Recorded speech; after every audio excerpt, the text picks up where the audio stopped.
అందరూ పాత నిబంధనలో 221 పేజీ నా బైబిల్లో రూతు 2:20. నయోమి బ్రతికి ఉన్న వారికి చచ్చిన వారికి ఉపకారం చేయుటకు మానని ఇతడు యెహోవా చేత ఆశీర్వదించబడును గాక అని తన కోడలతో అని. మరియు నయోమి ఆ మనుషుడు మనకు సమీప బంధువుడు, అతడు మనలను విడిపింపగల వారిలో ఒకడని చెప్పగా. తర్వాత సామెతల గ్రంథం 23వ అధ్యాయం. సామెతల గ్రంథం 23వ అధ్యాయం 10-11 వచనాలు. సామెతల గ్రంథం 23వ అధ్యాయం 10-11 అందరం చదువుదాం. పురాతనమైన పొలిమేర రాతిని తీసివేయము, తల్లిదండ్రులు లేని వారి పొలంలోనికి నీవు చొరబడకూడదు. వారి విమోచకుడు బలవంతుడు, ఆయన వారి పక్షమున నీతో వాద్యమాడు. మళ్ళా 11వ వచనం చదువు, మొదటి లైన్. వారి విమోచకుడు బలవంతుడు. చివరిగా 1 కొరింథీ 11వ అధ్యాయం 28వ వచనం అందరం చదువుదాం. 1 కొరింథీ 11:28. కాబట్టి ప్రతి మనుషుడు తన తాను పరీక్షించుకున్నవాలను అలాగ చేసి ఆరోగ్యంగా తిని ఆ పాత్రలోనిది త్రాగవలెను. ప్రభు సహాయం కొరకు ప్రార్థన చేస్తాం. మేము గల ప్రభువా, ఇంతవరకు మాకు సహాయపడ్డారు, మీకు స్తోత్రాలు. మధ్యాహ్నం వేళ మీ బలలో పాలు పొందక ముందు నీ సన్నిధిలో మేము నీ కొరకు కనిపెట్టుకున్నాం. సింహాసనాసీనుడవుగా మాకుండి మమ్మల్ని నూతన సృష్టిలో పాలివారునిగా, క్రీస్తులో పాలివారునిగా మాకు అనుగ్రహించిన మీ యొక్క చిత్తమును బట్టి మీకు వందనాలు. పరలోక సంబంధమైన ప్రతి ఆశీర్వాదం యేసుక్రీస్తు ద్వారా మాకు అనుగ్రహించినందుకు స్తోత్రాలు. ప్రభా, తిరిగి ఇశ్రాయేలీయులు చేయు స్తుతుల మీద సింహాసనాసీనుడు, తిరిగి ఇప్పుడు సింహాసనాసీనుడైన దేవుడుగా మా అందరితో మాట్లాడండి. మా దుఃఖములు, మా వేదనలు, మా ప్రశ్నలు, మా కఠిన హృదయం, ప్రభు మా సొంత తలంపులన్నీ మీరు ఎరుగుదురు. మాకెన్నో ప్రశ్నలు ఉన్నాయి, మా హృదయంలో మారని వేదనలు ఉన్నాయి, అంతరంగంలో విచారములు ఉన్నాయి, అనేక సమస్యలు ఉన్నాయి తండ్రి. దుఃఖితులకు ఆశ్రయుడు, నీ దుఃఖ దినములో సమాప్తములగు, నీ పాపములు క్షమించబడి ఉన్నవి, లేచి నడువుము అని చెప్పినావు. అమ్మా, నేను నిన్ను శిక్షింపను, నువ్వు వెళ్ళి పాపం చేయకుము అన్నావు. కనుక తన గర్భమున పుట్టిన బిడ్డను స్త్రీ మరుచున వారైనా మరుచుదురు, కానీ నేను నిన్ను మరువను, విడువను, ఎడబాయను అన్నావు. ప్రభా, చేతుల మీద మమ్మల్ని చెక్కుకున్నావు. మా ప్రాకారములు నీ ఎదుట ఉన్నాయి తండ్రి. ప్రభా, మాకు సహాయకుడు నీవే, మాకు కాపరివి నీవే, మా పోషకుడు నీవే, మమ్మల్ని ఆదరించేవాడవు నీవే. ప్రభా, మా విమోచకుడు నీవే. మధ్యాహ్నం మా అందరితో మాట్లాడు, వాక్యాశీర్వాదాలతో నింపండి. నీ దాసుని, బలహీన దాసుని జ్ఞాపకం చేసుకొని బలపరచండి. అపాత్రుని అయోగ్యుడిని నీ ప్రజల కంటే నేను ఏమాత్రం యోగ్యుని, దుమ్మును ధూళిని బూడిదను కరుణించు. ప్రభా, కేవలం నీ సామర్థ్యం, మా సామర్థ్యం ఆయన వల్లనే కనుక నీ మాటలు పలుకుతానికి నీ వచ్చిన శక్తి దయచి, పరిశుద్ధాత్మ నింపుదల దయచి. నా జ్ఞానము తలంపులు అన్నీ కొట్టివేయి. నేను మాట్లాడితే ఎవరికి ఏమేమి కలగదు, నువ్వు మాట్లాడు ప్రభా. నీ నోట నా మాటలు ఉంచి నా చేతి నీడలో నేను తప్పి ఉన్నానన్నా, అప్పుడు అలాగే మమ్మల్ని సహాయం చేయి. మేము నిద్రపోకుండా కాపాడండి, మెలకువతో నీ స్వరం వినట్లు సహాయం. 2 కెరూబుల నడుము నుండి మాట్లాడిన స్వరాన్ని, యెహోవా స్వరాన్ని మోసే విన్నాడు తండ్రి. వెనుగల చెవి గ్రహించే మనసు దయచి ప్రభా. మా కఠిన హృదయాలను, బండబారిపోయిన హృదయాలను, స్వార్థపరమైన హృదయాలను మార్చు సహాయం. స్వనీతితో కూడిన ఆలోచనలన్నీ కొట్టివేయి. యేసుక్రీస్తు ప్రభు నామములో వేడుకుంటున్నాం తండ్రి, ఆమేన్.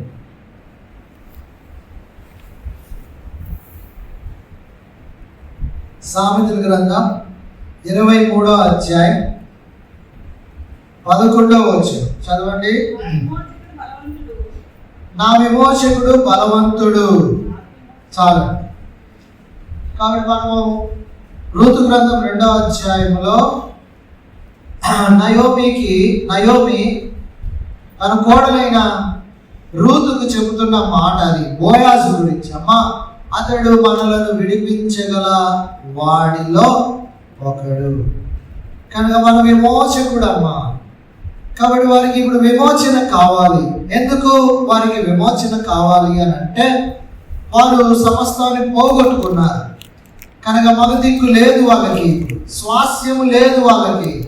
కాబట్టి ఇప్పుడు మళ్ళా ఏది పోగొట్టుకున్నారో వారికి మళ్ళా అనుగ్రహించబడటానికి దేవుడు సర్వజ్ఞాని అయిన దేవుడు, సర్వ శక్తిమంతుడైన దేవుడు వారికి ఆ యొక్క అద్భుతమైన బైబిల్లో నియమాలను కట్టడలను రాసి ఉంచాడు.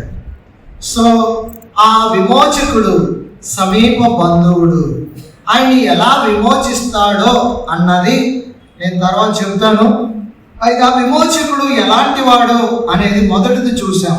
మొట్టమొదట ఆ యొక్క నా విమోచకుడు సజీవుడు అని చూసినాం. సో దేవుడు జీవము గలవాడు. మనము జీవము గల దేవుని కుమార్తెలుగా ఉండాలి. జీవము గల దేవుని ఆత్మ కలిగి ఉండాలి. జీవము గల దేవుని సన్నిధి ఆయన ఆలయముగా చేయబడ్డాం. జీవము గల దేవుని యొక్క సేవకులంగా ఉండాలి మనం, దానియేలు లాగా. కనుక దానియేలు జీవము గల దేవుణ్ణి సేవించినాడు. షడ్రక్ మెషక్ అబేద్నెగోలు జీవము గల దేవుణ్ణి సేవించారు. ఇశ్రాయేలీయులు దేవుడైన యెహోవాని సేవించినారు. జీవముంది వాళ్ళల్లో. కాబట్టి వాళ్ళ జీవము ఇతరులకు కూడా ఆశీర్వాదకరంగా ఉంటూ వచ్చింది. కాబట్టి జీవము నా విమోచకుడు సజీవుడు అనేది మనం మొదటి భాగంగా చూసాం. తర్వాత ఇప్పుడు రెండవ భాగంగా 23వ అధ్యాయం 11వ వచనం, నా విమోచకుడు my redeemer is strong one. బలవంతుడు, సర్వశక్తిమంతుడు అని అర్థం. అక్కడ విధవరాండ్రులను, దిక్కులేని వారిని, పరదేశులను గురించి రాయబడింది. కనుక ఎవరు ఎక్కువగా బలత్కారానికి గురవుతారు, ఎవరు మోసపోతారు అంటే అక్కడ ఎవరైతే అండలేకుండా ఉంటారో, బలహీనులుగా ఉంటారో, సొమ్మసిల్లిపోయి ఉంటారో అలాంటి వారికి దేవుడైన యెహోవా విమోచకుడుగా, బలవంతుడైన విమోచకుడుగా ఉన్నాడు. కనుక బలాఢ్యులు, చెరపట్టబడిన వారిని సైతము విడిపించగల బలవంతుడైన విమోచకుడు ఈయన. కనుక ఇక్కడ మనము ఒక మాట సువార్తల్లో యేసుక్రీస్తు ప్రభువారు ఆయన చెప్తాడు. ఏమని చెప్తాడంటే చూడండి, మత్తయి సువార్త 12వ అధ్యాయంలో, మత్తయి సువార్త 12వ అధ్యాయము 29వ వచనం. ఒకడు మొదట బలవంతుణ్ణి బంధింపని ఎడల ఎలాగో బలవంతుని ఇంటిలో చొచ్చి అట్లు బంధించిన ఎడల వాని ఇల్లు దోచుకొనను. కనుక ఇక్కడ బలవంతుని చేతిలో ఉన్నవారు బలవంతుణ్ణి బంధించేవాడు. మీరు ఇంకొక మాట చదువుదాం చూడండి. యెషయా గ్రంథం 49వ అధ్యాయము 25వ వచనం. 49:25 చూడండి. అక్కడ యెహోవా ఇలా సెలవిచ్చుచున్నాడు, బలాఢ్యులు, చెరపట్టిన వారు సహితము అది.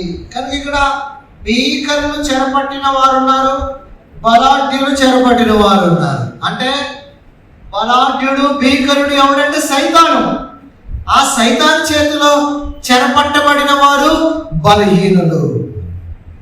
సో బలహీనులు అంటే సమాజంలో ఆ యొక్క విధవరాండ్రు, దిగులేని వారు, పరదేశులు, ఆయా వర్గాలు చెందిన వారే కాదు, పాపం చేత నింపబడిన వారు కూడా అందులోకి వచ్చేవారుగా ఉంటారు.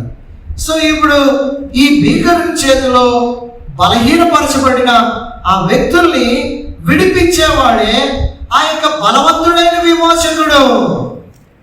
సో ఈ విమోచకుడు సర్వశక్తిమంతుడు. అందుకనే పాత నిబంధనలో ప్రభుని గురించి రాయబడింది ఏంటంటే ఆదికాండం 17వ అధ్యాయం 1వ వచనం చదవండి ఎవరైనా. ఆదికాండం 17 1వ వచనం.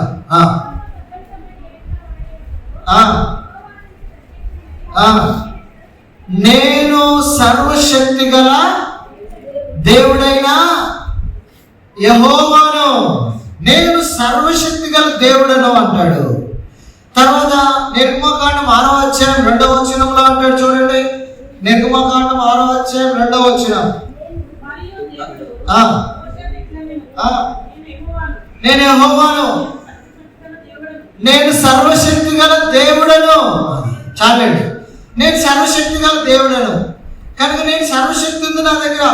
మీరు పాత నిబంధనలో బాగా చదివితే యోబు గ్రంథం అంతా కూడా మనకు రాయబడిన మాట ఏంటంటే ఐఎమ్ ఆల్మైటీ గాడ్, నేను సర్వశక్తి గల దేవుడను, నాకు అసాధ్యమైనది ఏదైనా కలదా అంటాడు. కనుక ఆయన సర్వశక్తి గల దేవుడు. ఆయన మనము ఉదయకాలం చూసాం, ఆకాశమందు ఆయన సూర్యుడిని ఆపేశాడు, చంద్రుడిని ఆపేశాడు. ఆయన సర్వశక్తి గల దేవుడు. భూమి మీద సముద్రాన్ని ఏం చేశాడు? పాయలు చేశాడు. ఆయన భూమి మీద బండని ఏం చేశాడు? బద్దలుగా చేసి నీళ్ళనిచ్చినాడు. భూమి మీద ఆయన ఎన్నో సర్వశక్తి గల కార్యాలు చేశాడు. సముద్రంలో కూడా ఆయన సర్వశక్తి గల కార్యాలు చేయగలడు. ఎలాగా? ఆయన తిమింగలానికి ఆజ్ఞాపించాడు కదా, ఆ యోనాని పడవేయబోతున్నారు వాళ్ళు, పోయి మింగు అన్నాడు. అలాగే ఆ ఓడ ఆ యొక్క సముద్రంలో ప్రయాణం చేస్తా ఉంటే ఆ ఓడ మీదకి మాత్రమే గాలి కొట్టింది. సో ఆయన సర్వశక్తి గల దేవుడు, ఆయనలో సర్వశక్తి ఉంది. అందుకనే యెషయా గ్రంథం 40వ అధ్యాయంలో ఓ చక్కని మాట మనకు రాయబడింది చూడండి. 28, 29 చదవండి. నీకు తెలియలేదా? నీవు వినలేదా? భూదిగంధములను సృజించిన యెహోవా ఆయన సొమ్మసిల్లడు. చదవండి.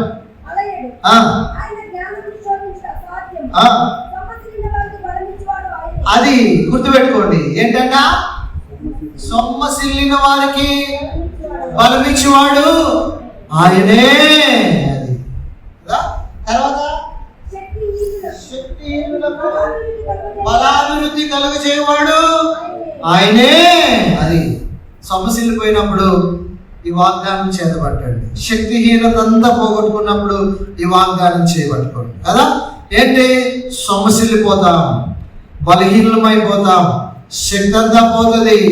కాబట్టి అలాంటి సమయంలో సర్వశక్తి గల దేవుడు ఉన్నాడు, సర్వ అధికారం కలిగిన దేవుడు, బలవంతుడైన విమోచకుడు ఉన్నాడు. ద రిడీమింగ్ పవర్ అంటే విమోచన శక్తి ఆయనలో ఉంది. కనుక ఆ శక్తి మనకు అందుబాటులో ఉంటుంది. ఆ శక్తి మనం ఉపయోగించుకోవాలి. కనుక అందుకనే కీర్తనకారుడైన దావీదు అంటాడు 105వ కీర్తనలో ఏమన్నాడు చూడండి. 105వ కీర్తనలో 105వ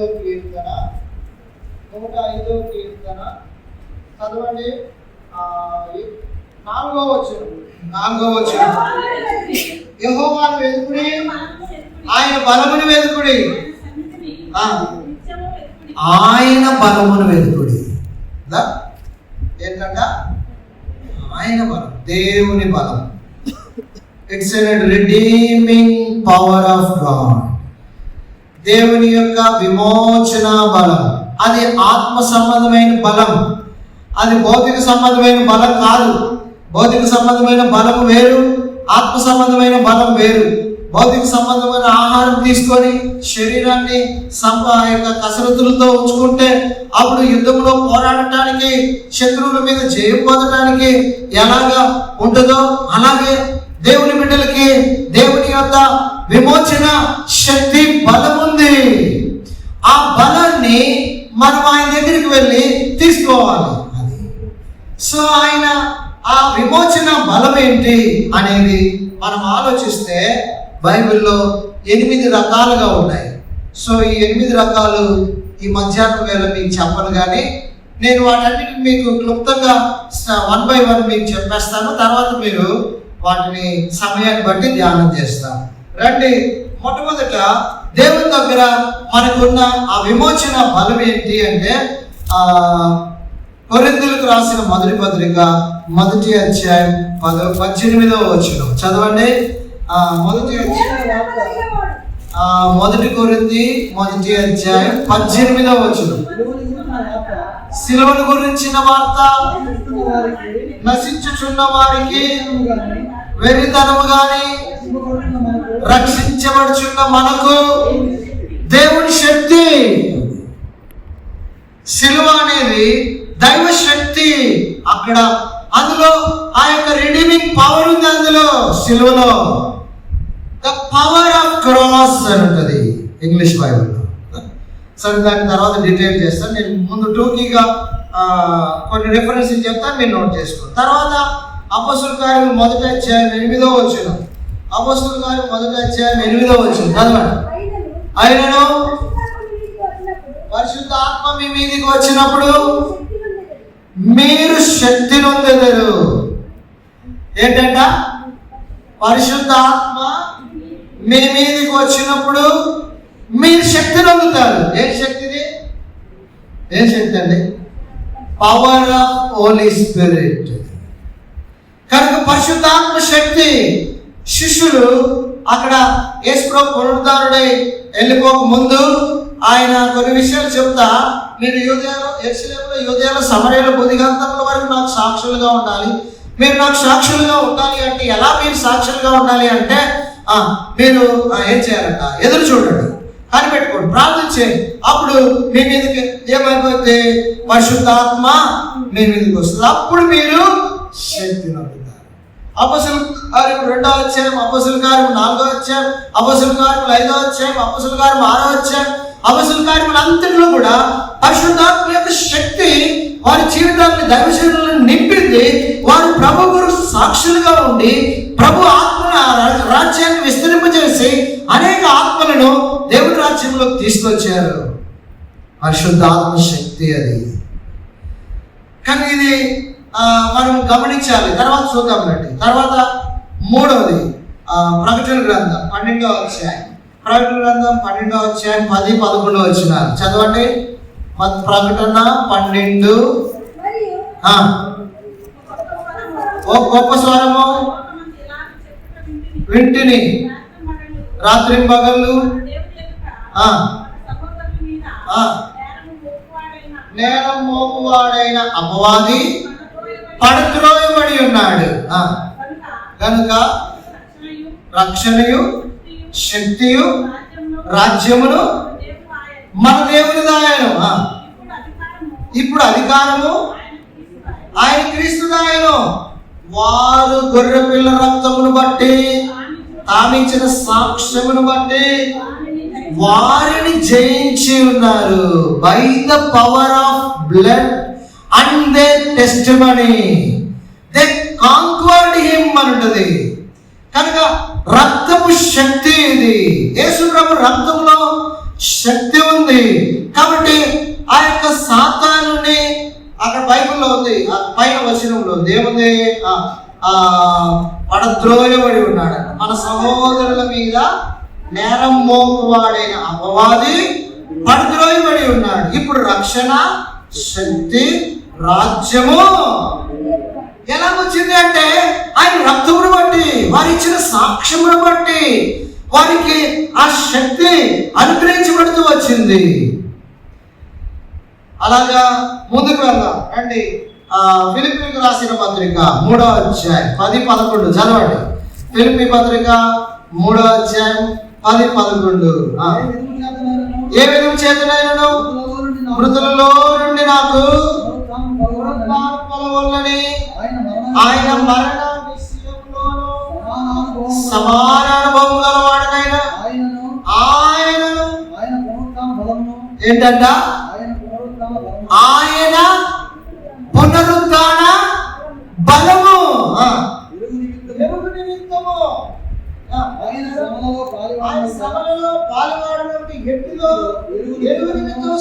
సమస్తము నష్టపరుచుకొని వాడిని పెంటతో. కానీ ఇక్కడ పౌలు అంటున్నాడు, ఏమంటున్నాడంటే యేసుక్రీస్తుని గురించిన అతిశ్రేష్టమైన జ్ఞానమును పొందటం కొరకై నా నీతి గాక కదా, యేసుక్రీస్తునందరి నీతిని పొందటానికి కొరకై నేను సమస్తాన్ని నష్టంగా ఎంచుకుంటూ ఆయన్ని ఎరగాల. తర్వాత ఆయనలో ఉన్న పునరుద్ధాన బలం. ఏముందబ్బా పునరుద్ధానంలో? బలం ఉంది కదా. ఏం బలము అని అంటే, మీరు రైతుల దగ్గరికి వెళ్ళాలి. రైతుల దగ్గరికి వెళ్తే అక్కడ వాళ్ళు ఒక గింజ తీసుకుంటారు కదా. ఒక గింజ తీసుకుంటే ఆ గింజ భూమిలో నాటుతారు. భూమిలో నాటంగానే ఆ గింజ ఏమైంది? చచ్చిపోయింది కదా. ఏ గింజ? గోధుమ గింజ అనుకున్నాం కదా. అది చచ్చిపోయింది. అందులో నుంచి ఏమైంది? అది బలం కాదా? ఏ బలం అది? Power of resurrection. కనుక పవర్ ఆఫ్ రిజరెక్షన్, పునరుద్ధాన బలం.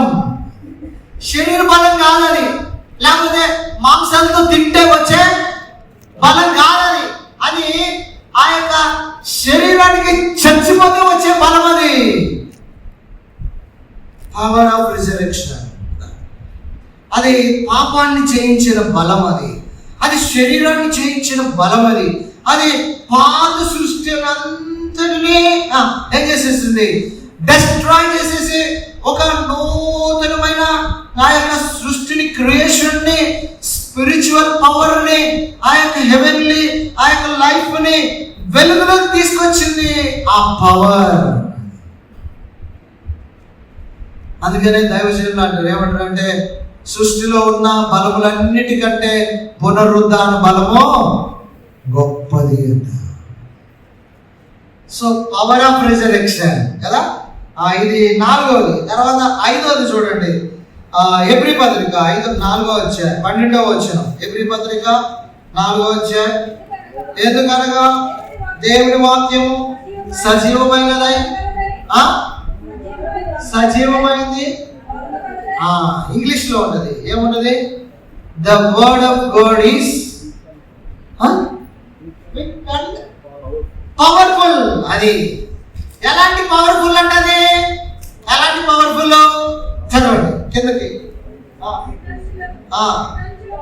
ప్రాణాత్మ కీళ్లను మూలుగులను విభజించినంత మట్టుకు తోరుచు హృదయం యొక్క ఆలోచనలను శోధించుచున్నది. ఇది ఖడ్గంలాగా అది పనిచేస్తుందంట. ఎక్కడ దాకా పనిచేస్తుంది? ప్రాణము, ఆత్మ, కీళ్ళు, మూలుగా. ఇప్పుడు మామూలు కత్తి ఉందనుకోండి, ఒక కత్తిని తీసుకొని ఎవరి మీద వేసేసామనుకోండి, ఏం చేస్తుంది? ఏమైంది? తర్వాత కత్తిని తీసుకొని కోడి మేక మీద వేసేసామనుకోండి, ఎగ్జాంపుల్, ఏమైంది?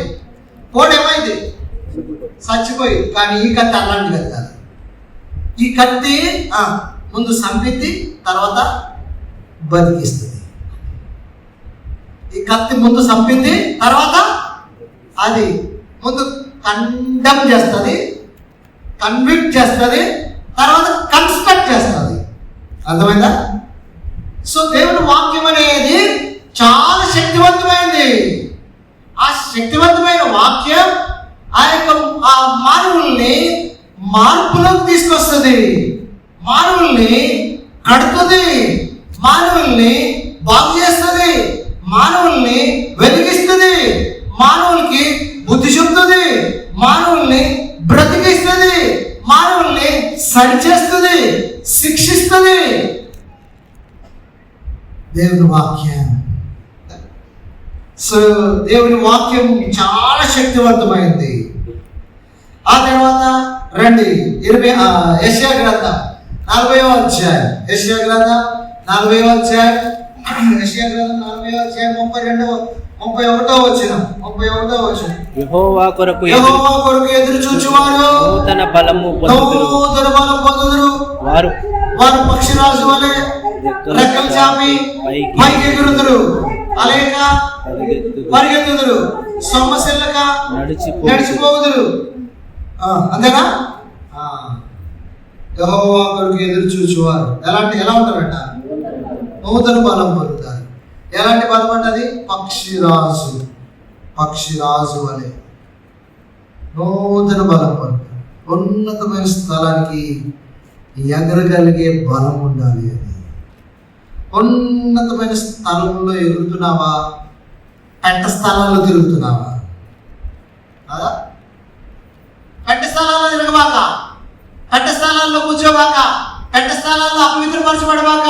ఉన్నతమైన స్థలంలో పక్షిరాజులాగా ఆ యొక్క పరిశుద్ధ మహావీరుడు, మహోన్నతుడు, పరిశుద్ధుడు ఉన్నత మహాపరిశుద్ధ స్థలంలో నివసించేవాడు. ఉన్నత పరిశుద్ధ స్థలంలో ఎగిరే ఆ బలం ఉందా నీకు? ఆ బలం కావాలంటే దేవుడి కొరకు ఎదురు చూచు. దేవుడి కొరకు ఎదురు చూస్తూ ఉంటే ఆ బలం నీకు వస్తుంది కదా. సో అదొకటి. తర్వాత రండి నెహెమ్యా గ్రంథం 8వ అధ్యాయం. నెహెమ్యా గ్రంథం 8వ అధ్యాయం 10వ వచనం చదవండి. నెహెమ్యా 8:10. పదండి, భక్షించండి,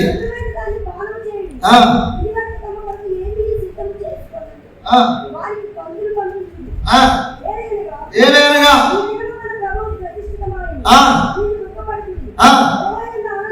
గుర్తుపెట్టుకోండి, యెహోవా యందు ఆనందించటం వలన మీరు బలం పొందుదురు.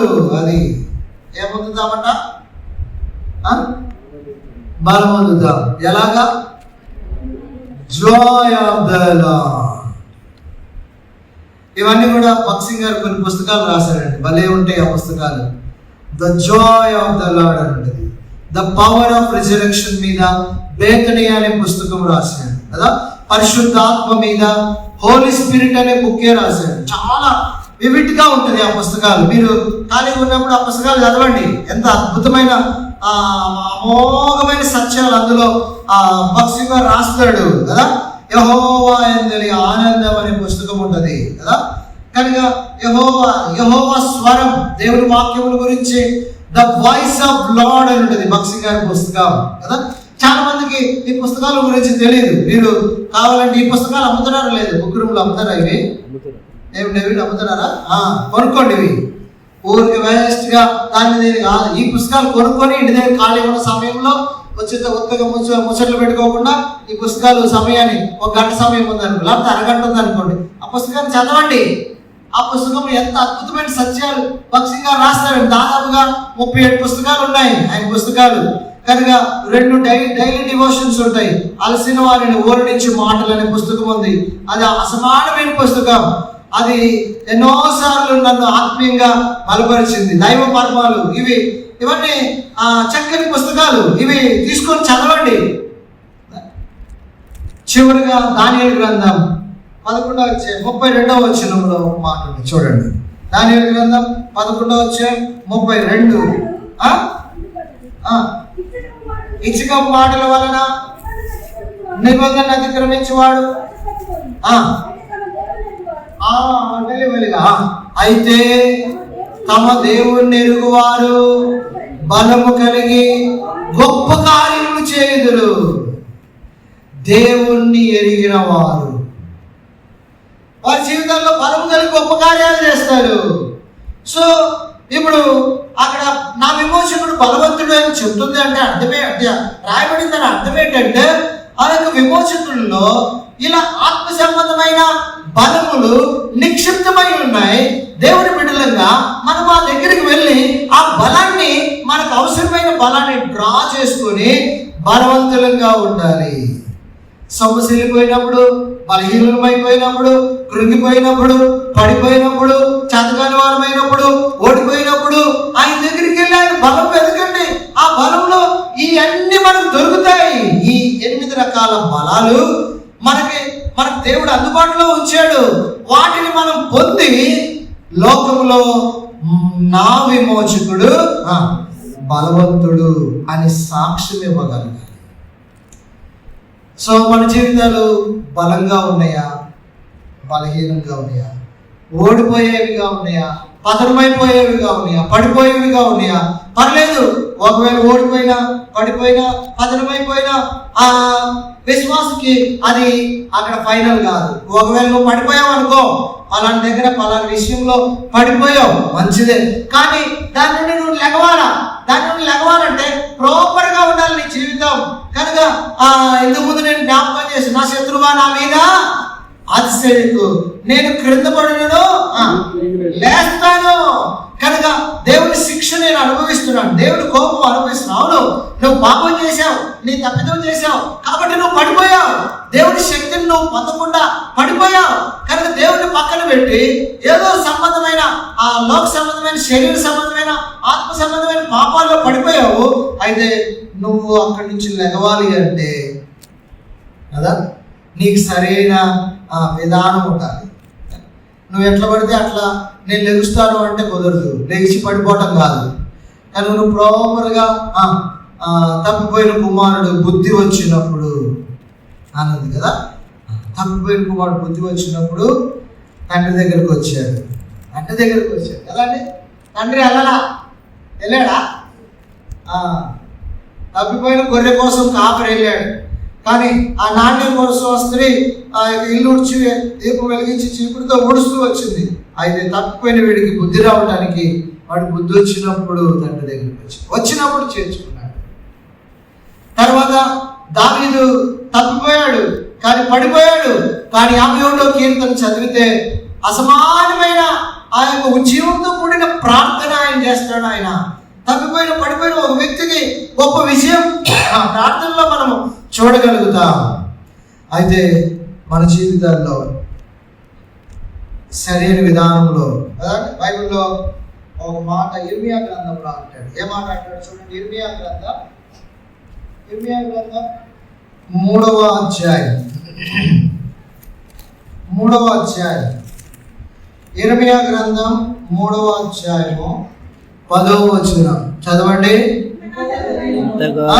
ఇంతగా జరిగినను విశ్వాసఘాతకురాలకు ఆమె సహోదరి అయిన యూదా పైవేషమునకే గాని తన పూర్ణ హృదయంతో నా యొద్దకు తిరుగుటలేదని యెహోవా సెలవిచ్చుచున్నాడు. ఏంటంట? ఎలా వస్తుందంట? ఎలా తిరుగుతుందంట? ఇంత జరిగినా కూడా నువ్వు ఎలా తిరుగుతున్నావు? ఊరికే పైవేషానికే గాని పూర్ణ హృదయంతో తిరగట్లేదు. ప్రభు అంటున్నాడు, ఏమంటాడంటే 12వ వచనంలో ద్రోహిని వగు ఇశ్రాయేలు తిరిగి రమ్ము అంటాడు. తర్వాత 14వ వచనంలో ఏమంటాడు? భ్రష్టులకు పిల్లలారా తిరిగి రండి, నేను మీ యజమానులను. ఇదే యెహోవా వాక్కు. ఒకనొక పట్టణంలో నుండి ఒకనిగాను ఒకనొక కుటుంబంలో నుండి ఇద్దరిగాను మిమ్మల్ని తీసుకొని ఎలా వస్తావు దేవుని దగ్గరికి కదా? విరిగిపోయిరా, నలిగిపోయిరా. నా యొక్క అప్పుడు విరిగి నలిగిన మనస్సు ఆయన అలక్ష్యం చేయడం. ఊరికే పై వేషానికి వచ్చి ఒప్పుకొని మళ్ళా అదే వేషధారణ జీవితంలో ఉంటే దైవశక్తి నీ జీవితంలో పరిపూర్ణం కాదు. దేవుడు నిన్ను పరిశుద్ధపరిచి నిన్ను వాడుకోలేడు. తన పాత్రగా తన శక్తికి నిన్ను సాధనంగా ఉపయోగించుకోలేడు. పై వేషానికి నువ్వు వస్తే నువ్వు నిరుపయోగమే.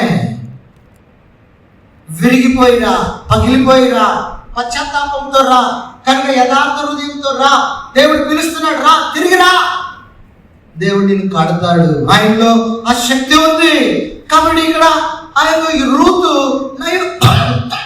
రూతు నయోమిలు వాళ్ళ జీవితాల్లో ఏమీ లేదు. ఇప్పుడు మొత్తం ఖండమైపోయింది.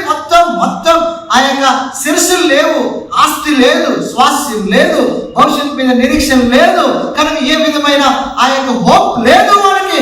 అలాంటి స్థితిలో కూడా వాళ్ళు ఇద్దరు మొండాలు ఒక అద్భుతమైన ఆ దీన మనసుతో, తగ్గింపుతో ఇశ్రాయేలు దేశానికి బెత్లెహేముకి తిరిగి వచ్చాడు. ఇప్పుడు బోయాజు అనే గొప్ప విమోచకుడు వారికి దొరుకుతున్నాడు. ఆ బోయాజులో, ఆ విమోచకుడిలో వారి జీవితాలను బాగు చేయగల శక్తి ఉంది. ఆ బోయాజులో వారి జీవితాలను ఫలింప చేయగల శక్తి ఉంది. ఆ బోయాజులో వారి జీవితాలను కట్టే శక్తి ఉంది. అక్కడ ఒక గొప్ప కుటుంబం కట్టబడింది. బోయాజులో శక్తి ఉంది. అది రిడీమింగ్ పవర్ ఆఫ్ గాడ్. ఆ శక్తి నీకొద్దా? ఈ శక్తి దగ్గర రావటానికి ఇష్టం లేదు కదా. నువ్వు రాకపోతే దేవుడు ఏం చేయలేడు. నువ్వు ఆ శక్తి దగ్గరికి వస్తే దేవుడు ఏమైనా చేయగలడు కదా. కాబట్టి ఆ శక్తి ఆ 8 రకాలుగా మనము అనుభవించగలం కదా. ఏంటి ఆ శక్తులు అంటే నేను ఒకటి జ్ఞాపకం చేస్తా, తర్వాత మిగతాది చూద్దాం. రండి, కొరింథీయులకు రాసిన పత్రిక 1వ అధ్యాయం 18వ వచనం చదవండి. కొరింథీయులకు రాసిన పత్రిక, శిలువను గురించిన వార్త నశించుచున్న వారికి రక్షింపబడుతున్న మనకు దేవుని శక్తి.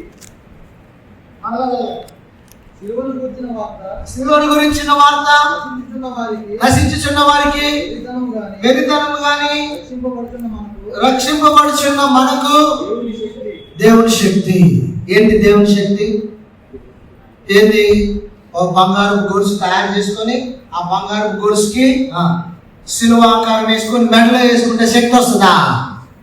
లేకపోతే ఒక బంగారపు ఉంగరాన్ని తయారు చేసుకొని ఆ బంగారపు ఉంగరం మీద సిలువను చెక్కించుకుంటే నీకు శక్తి వస్తుందా? సిలువ శక్తి వస్తుందా? రాదు. కనుక బంగారం డబ్బు ఉందని కాబట్టి నువ్వు బంగారపు సిలువ చేసుకోవచ్చు, బంగారపు ఉంగరం చేసుకోవచ్చు, కానీ నిజమైన శక్తి, అందులో ఉన్న శక్తి నీకు రాదు. రాదు. ఊరికే నామకే ప్రాస్త నువ్వెవడు జనాలు ఏమనుకుంటారు? క్రైస్తవుడు అనుకుంటాడు అంతే. అందుకంటే ఏమనుకోరు, ఏం తెలియదు కదా. నువ్వెంత దుర్మార్గుడు, ఎంత పాపమో, నువ్వు ఉంగరం పెట్టుకున్నా, నువ్వు బంగారం గొలుసు వేసుకున్నా, నీలో ఆ శక్తి కార్యం జరగలే. ఆ శక్తి సిలువలో యేసుక్రీస్తు ప్రభువారు ఏం చేశాడో, ఆ సిలువ ద్వారా ఏం జరిగిందో అనేది జరగలే నీ జీవితంలో. సిలువ అంటే ఏంటనుకున్నావు? వెర్రితనం అనుకున్నావా? సిలువ అంటే ఏమైనా బొమ్మ అనుకున్నావా? ఏదో ఒక చిహ్నం అనుకున్నావా? చిహ్నం కాదు. It's a power of redeeming. కనుక విమోచించే శక్తి ఆ సిలువకుంది.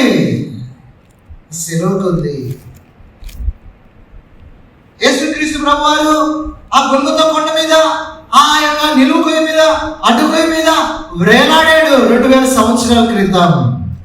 ఏంటి? ఎందుకలా వేలాడాడు? ఎందుకైనా సిలువ వేయబడ్డాడు?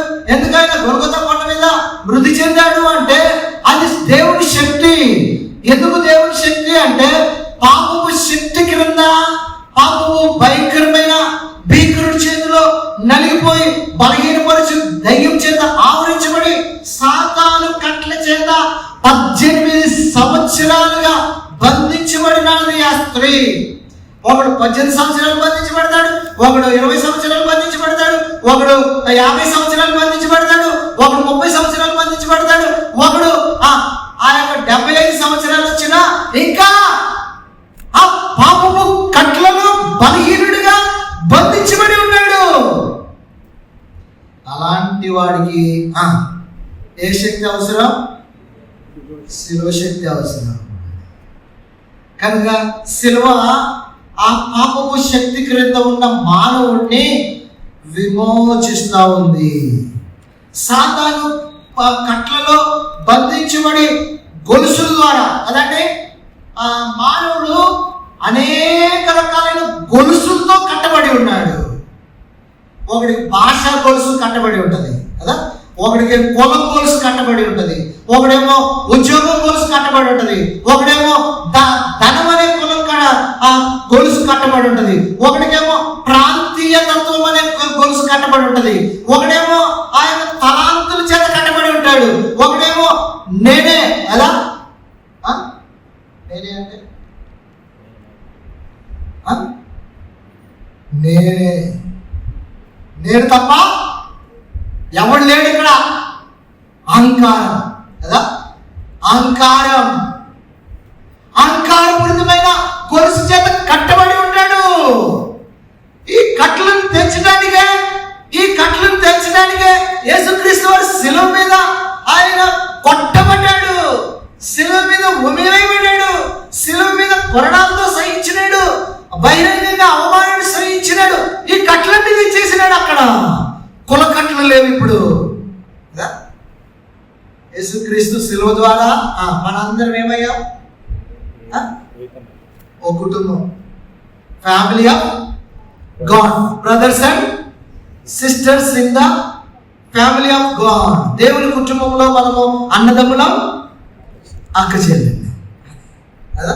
కులం లేదు ఇప్పుడు. శిలువ మనల్ని ద్వేషాన్ని సంహరించిందంట. చూడండి త్వరగా చూడండి, ఎఫెసీ పత్రిక 2వ అధ్యాయం, ఎఫెసీ పత్రిక 2వ అధ్యాయం, ఎఫెసీ పత్రిక 2వ అధ్యాయము చదవండి 16వ వచనం, 2వ అధ్యాయం 16వ వచనం. ఆ శిలువ వలన ఆ ద్వేషమును సంహరించి దాని ద్వారా మీరిద్దరిని ఏక శరీరం చేసి దేవునితో సమాధానపరచవాలని ఇలాగ చేశారు కనుక శిలువ వల్ల ఏం చేశాడంట? ద్వేషాన్ని సంహరించాడు. ద్వేషం ఉండకూడదు దేవుని బిడ్డకి. నువ్వు ద్వేషం పెట్టుకొని బలలో పాలు పొందావంటే నువ్వు బలహీనుడివే, నువ్వు నిద్రపోతుకుండా ఉన్నాడువే, సోమరివే. ద్వేషం ఉండకూడదు, ఎప్పటి పట్ల ద్వేషం ఉండకూడదు కదా. కొంతమంది కుల ద్వేషం ఉంటుంది ఈనాడు సమాజంలో, ముఖ్యంగా మన భారతదేశంలో, మన భారతదేశ రాష్ట్రాల్లో కులం అనే ఆ భయంకరమైన ఆ ద్వేషం అనేది ఆ యొక్క రక్తంలో ప్రతి అణువుకి వెళ్ళిపోయిందట. రక్తంలో ఏమున్నాయి? ప్రతి అణువులోకి వెళ్ళిపోయింది. ఏంటది? నేను పలానా, వీడు పలానేనా, వీడు మావాడేనా, వాళ్ళు పలానేనా, లేకపోతే వీళ్ళు పలానేనా. ఇదే ద్వేషం కదా. సిలువ ఏం చేసింది? దాన్ని ఛేదించేసి సిలువ ఆ ద్వేషాన్ని సంహరించింది. యూదుడని లేదు, హెల్లేనియుడని లేదు, కనుక ఇండియన్ అని లేడు, అమెరికన్ అని లేడు, ఆఫ్రికన్ అని లేడు. కనుక సిలువ అందరినీ పరలోకానికి చేర్చుతుంది. సిలువ అందరినీ ఆ యొక్క పాతాళ నుండి రక్షిస్తుంది. సిలువ మానవుడి యొక్క పాపపు శక్తి నుండి విడిపిస్తుంది. సిలువ శక్తి. ఈ శక్తి అనుభవించలేకే మానవుడు బలహీనుడు అవుతున్నాడు. కాబట్టి మోడు వారిపోయిన, నిర్జీవమైపోయిన, ఆ యొక్క నిరీక్షణ లేకుండా ఉన్న ఆ రూతు నయోమీలకి ఈ శక్తి ఎంతో అవసరం. సో మొండాలే ఉన్నాయి, తలకాయలు లేవు. ఇంకా వాళ్ళకి మగదిక్కుందా? లేదు. వారికి ఏమన్నా ఆస్తి ఉందా? లేదు. పొలం ఉందా?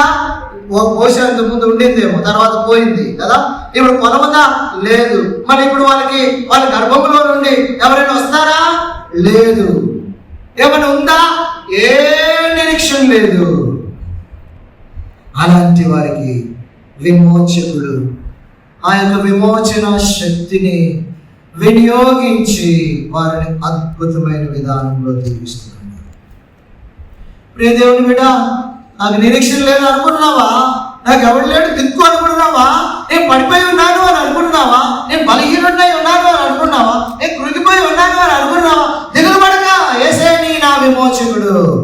యేసే సిలువ ఎక్కాడు. ఆయన సిలువ ద్వారా ద్వేషాన్ని సంహరించాడు. సిలువ ద్వారా ఆ యొక్క దురాత్మ సమూహములను, ఆ యొక్క అధికారులను, లోక సంబంధమైన వాటన్నిటిని ఏం చేశాడు? సిలువ చేత జయోత్సాహంతో ఓడించి విజయశాలిగా ఆయన ప్రదర్శించబడ్డాడు. ఆయనలో ఆ శక్తి ఉంది. ఆ శక్తి మనకి ఇవ్వబడుతుంది. ఆ శక్తి అందులో నిలువై ఉంది.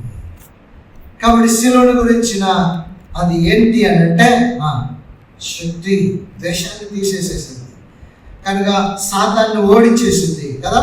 తర్వాత పౌలు అంటాడు, ఏమంటాడు, నేను క్రీస్తుతో కూడా సెలవు వేయబడి ఉన్నాను. నేను క్రీస్తు యేసు సంబంధులు తన ఇచ్చులను శరీరం తన ఇచ్చులను సెలవు వేసుకొని ఉన్నారు. నాకు లోకానికి నేను ఏమయ్యా సెలవు వేయబడ్డాను కనుక లోకానికి సెలవు వేయబడ్డాడు. లోకానికి సెలవు వేయబడటం అంటే అర్థం ఏంటంటే లోక సంబంధమైన వాటికి, ఆచారాలకి, పద్ధతులకి లోకానికి ఒక శక్తి ఉంటుంది కదా. ఏం శక్తి ఉంటుంది? ఎలక్షన్లు వచ్చినప్పుడు ఉంటుంది ఆ శక్తి. ఆ శక్తి ఉంటుంది కదా, అది ఒక గాలి లాగా ఆ ఎలక్షన్ లాగా ఉంటుంది కదా. అది అయిపోగల ఆ శక్తి అంతా పోయింది. మళ్ళీ లోకము సచ్చింది. తర్వాత శరీరానికి కూడా శక్తి ఉంటుంది. అయితే ఆ శక్తి మనల్ని పాడు చేస్తుంది. శరీర సంబంధమైన ఇచ్చల్ని ఓడించే శక్తి ఉండాలి. క్రీస్తు యేసు సంబంధులు ఏం చేశారు? శరీరమును యేసయ్య తల్లి ఉంది, యేసయ్య సహోదరుడు ఉన్నారు. యేసయ్య అక్కడ నుండి వాక్యం చెప్తున్నాడు. అక్కడ గుంపు కూడా తల్లి అక్కడికి వచ్చి అక్కడ అడుగుతుంది, అయ్యా ఒకరిని పంపించి మీ అమ్మ మీ సహోదరులు వచ్చారు, పోయి ఆయన చెప్పుండి అన్నాడు. అప్పుడు యేసయ్య ఏమన్నాడు? అరే అందరు దారి పట్టుకుంటారు అన్నాడా కదా. ఈరోజు మనమైతే అలా చేస్తాం కదా, ప్రీతి కదా. ప్రభు అన్నాడు, నా తల్లి ఎవరు? నా సహోదరుడు. పరలోక మందు నా తండ్రి చిత్తం చొప్పున జరిగించేవాడే నా తల్లి, నా సహోదరుడు. నేను సెలవు వేయబడ్డాను. నేను కాను. ఎప్పుడైతే ఆ యొక్క ఇలాంటి సిలువని మన జీవితాల్లో, ఆ శక్తిని మన జీవితాల్లో పొందుతామో అప్పుడు విజయోత్సవంతో ఉండగలుగుతాం. ఆ సిలువలో ఉండే ఆ విమోచన శక్తి మన జీవితాలని బలపరుస్తుంది. కాబట్టి ఆ సిలువలో ఉండే ఆ బలమైన శక్తి మనల్ని నిలబెట్టింది, మనల్ని కడుగుతుంది, మనకి విశేషాలుగా చేస్తుంది, ద్వేషాన్ని తొలగిస్తుంది, మనల్ని సంపూర్ణతలోకి నడిపిస్తుంది. ఎవడైనా నన్ను వెంబడించుకోని ఎడల తను ఉపేక్షించుకొని తన సిలువ ఎత్తుకొని నన్ను వెంబడించాలి. సో యేసు ప్రభుని వెంబడించేటప్పుడు సిలువ ఎత్తుకోవాల్సిందే. యేసు ప్రభు కొరకై సిలువ ఉంటుంది. నేను యేసయ్య బిడ్డను అంటే ద్వేషించే వాళ్ళు ఉంటారు, నేను యేసయ్య బిడ్డను అంటే దూషించే వాళ్ళు, నేను యేసయ్య బిడ్డను అని అంటే నీ మీద కుట్ర పడే వాళ్ళు ఉంటారు, నీ మీద రకరకాలుగా ఎట్లయినా కొట్టాలి క్రిస్టియన్. కానీ ప్రభు స్తోత్రం, చివరికి విజయమో నీదే. షడ్రక్ మెషక్ అబేద్నెగోలు విజయం పొందారు. తర్వాత దానియేలు విజయం పొందాడు, దావీదు విజయం పొందారు, పౌలు విజయం పొందారు. ఎలా అంటే సిలువ శక్తి ద్వారా. ఆయనలో ఉండే ఆ దైవ శక్తి, విమోచన శక్తి వారికి బలమిచ్చింది. కాబట్టి ఆ బలంతో వారు యాత్ర చేశారు. అలాంటి ఆత్మీయ బలం దేవుడు మనకు కూడా ఇచ్చును గాక. మోడిపోయిన జీవితాల్లోని ఆయన చిగురింపు చేసే ఆ విమోచన సిలువ శక్తి మన ఆత్మీయతలో కార్యసిద్ధి కలుగ చేయును. ప్రార్థిస్తాం.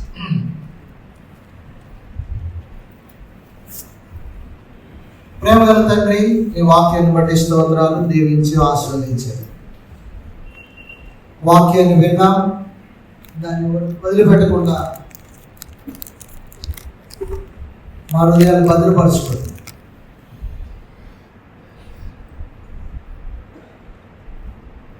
దాని ప్రకారం జీవించినట్లు సహాయం నామం మహిమపరచు. తిరిగి ఇంతవరకు మాకు సహాయపడినందుకు స్తోత్రాలు. మా మధ్యలో ఉంచబడిన పరిశుద్ధమైన పనుల్లో మేము యోగ్యంగా పాల్పొందుటకు సహాయం. వాక్య వెలుగులో పరీక్షించుకున్న వారమై పరిశుద్ధంగా చేయవేటకు సహాయపడమని వందనాలు, కృతజ్ఞతాస్తుతులు చెల్లిస్తూ యేసుక్రీస్తు ప్రభు నామములో స్తుతించి ప్రార్థించి వేడుకుంటున్నాం తండ్రి. అలాగే మోకాళ్ళ మీద ఉండి పరీక్షించుకొని యోగ్యంగా